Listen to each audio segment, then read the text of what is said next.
पंकज को 3 दिन में समझ में आ गया जो उसके साथ में हो रहा है वो नॉर्मल नहीं बल्कि पैरानॉर्मल है। और पंकज ने 3 दिन के अंदर वो हॉस्टल छोड़ दिया और सुनने में आ रहा है कि वो हॉस्टल आज भी बंद है। नमस्कार दोस्तों, अगर आप मेरे चैनल पर नए हैं तो प्लीज़ चैनल को सब्सक्राइब करें, साथ बेल आइकन भी दबा दें। मैं आपको यहाँ से हॉरर कहानियाँ सुनाता हूँ। आज की हमारी कहानी पंकज की है। पंकज बताते हैं कि जब वो हॉस्टल में थे तो उनके साथ में कुछ ऐसा हुआ जो उन्हें पूरी ज़िंदगी के लिए याद रह गया। ये बात तब की है जब पंकज कॉलेज में थे और वो एक हॉस्टल में रह रहे थे। पंकज का ये पहला दिन था। पहला दिन बहुत अच्छा सा निकला। जैसे कई बार होते हैं ना कि सीनियर रैगिंग करते हैं, लेकिन इस हॉस्टल में ऐसा कुछ भी नहीं था। जो सीनियर थे वो भी काफ़ी ज़्यादा अच्छे थे और वार्ड बॉय भी काफ़ी अच्छे थे। हॉस्टल का कमरे लगभग सभी बुक थे, लेकिन तीसरा फ्लोर बिल्कुल खाली था। वहाँ किसी को आने जाने की अनुमति नहीं थी। शाम का समय था, सभी लड़के खाना खा रहे थे। पंकज के पास एक सीनियर बैठा हुआ था जिसका नाम दीपक था। पंकज ने अपने सीनियर दीपक से पूछा, भैया यार एक बात समझ में नहीं आई।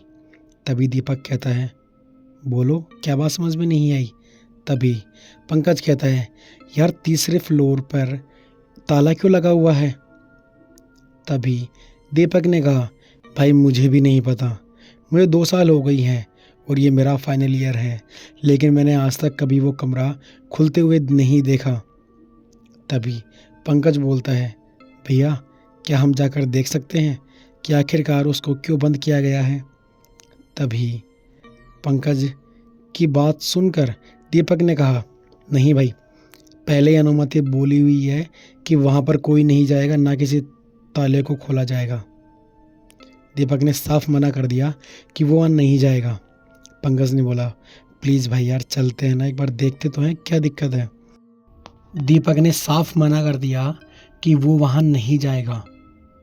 सभी का खाना हुआ और सभी लड़के अपने कमरे में चले गए। रात का समय था, करीब 11 बज रहे थे। पंकज ने अपना दरवाज़ा धीरे से खोला और वो दबे पाँव से तीसरे फ्लोर की तरफ जाने लगा। वहाँ एक ताला लगा हुआ था।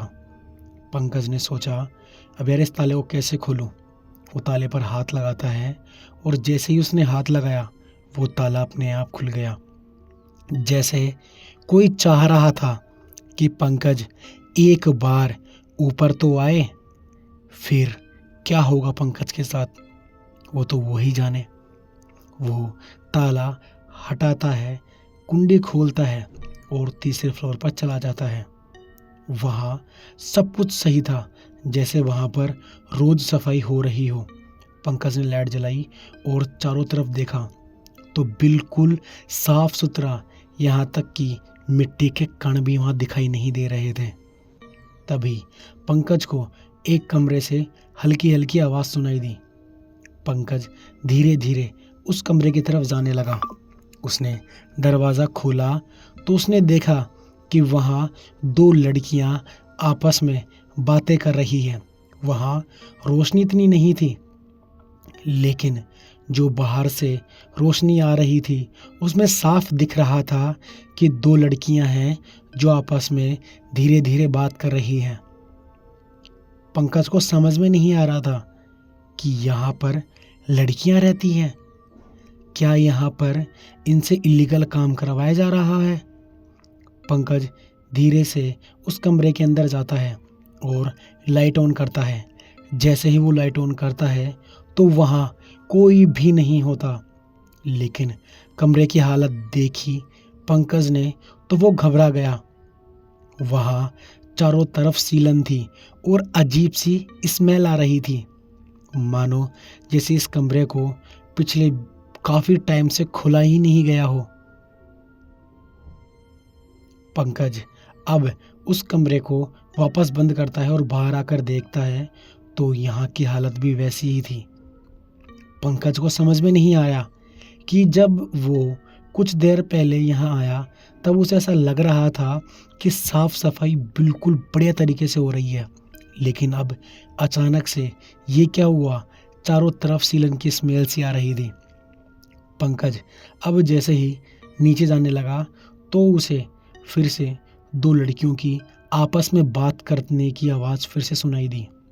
पंकज फिर से जाने लगा तो इस बार वो औरत खिड़की के पास में खड़ी हुई थी और आपस में बहस कर रही थी।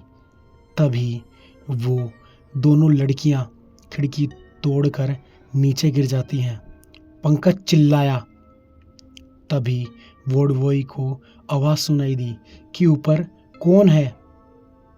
जैसे ही पंकज यहाँ से नीचे उतरने लगा तो काफ़ी सारे लड़के यहाँ खड़े हो गए थे और पंकज को देखकर सब कहने लगे कि तुम यहाँ क्या कर रहे हो।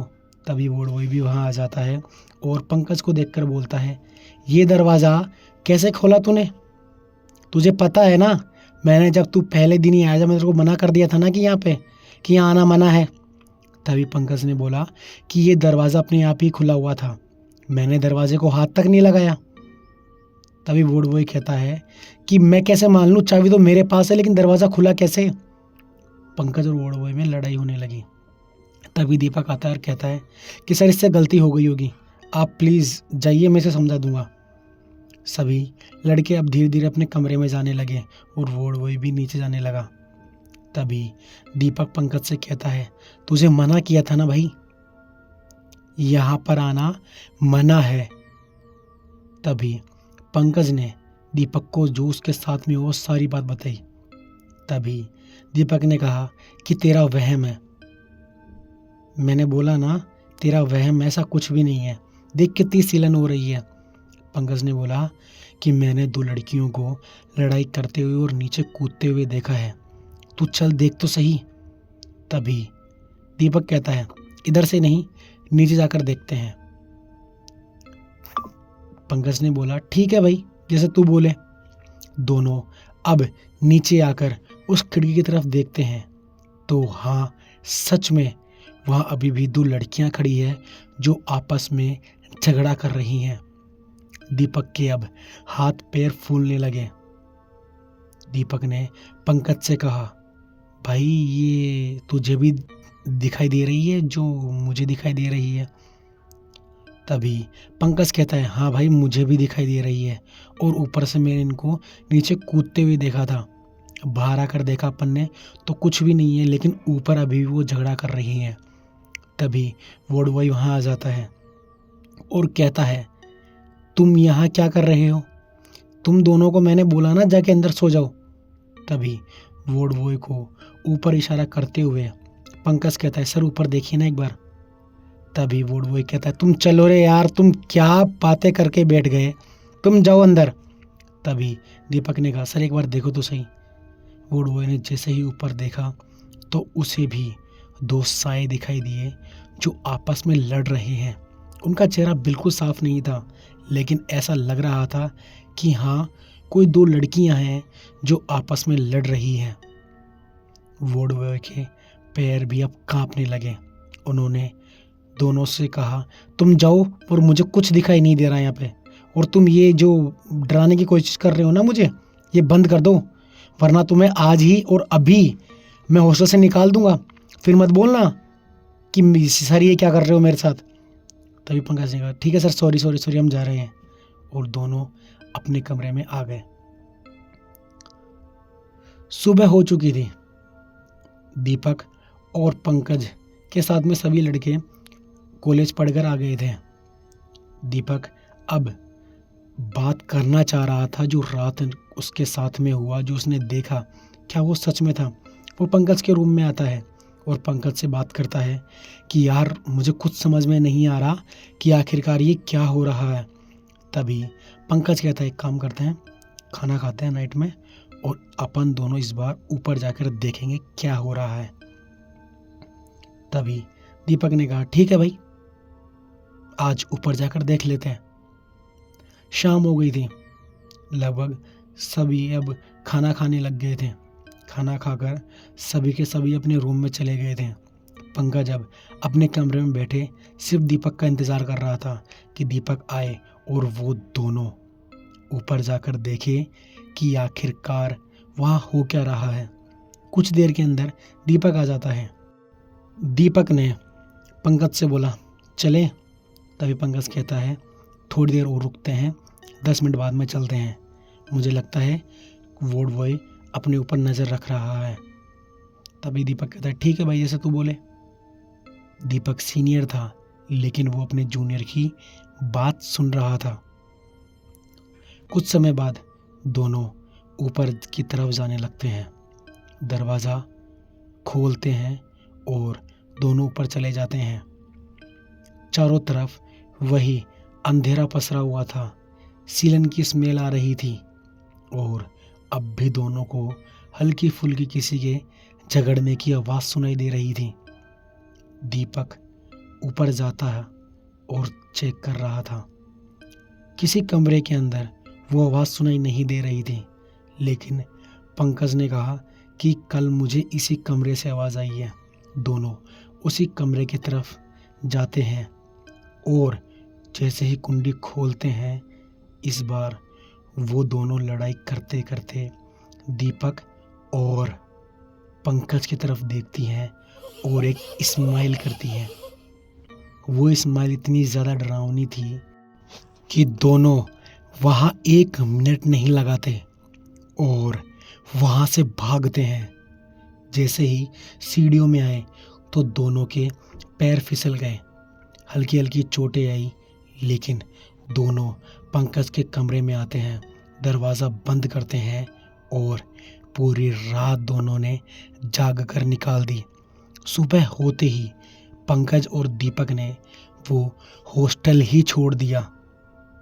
कहते हैं कि कुछ साल बाद वो हॉस्टल अपने आप बंद हो गया और आज भी वो हॉस्टल बंद ही है। आपको ये कहानी कैसी लगी? अगर कहानी अच्छी लगी तो प्लीज़ चैनल को सब्सक्राइब करें, साथ में बेल आइकन भी दबा दें। मैं आपको यहाँ से हॉरर कहानियाँ सुनाता हूँ कि अगर आपके पास भी कोई ऐसी हॉरर कहानियाँ हैं तो आप मुझे कमेंट बॉक्स में लिख सकते हो। तो चलो हम सब अगली कहानी में मिलते हैं।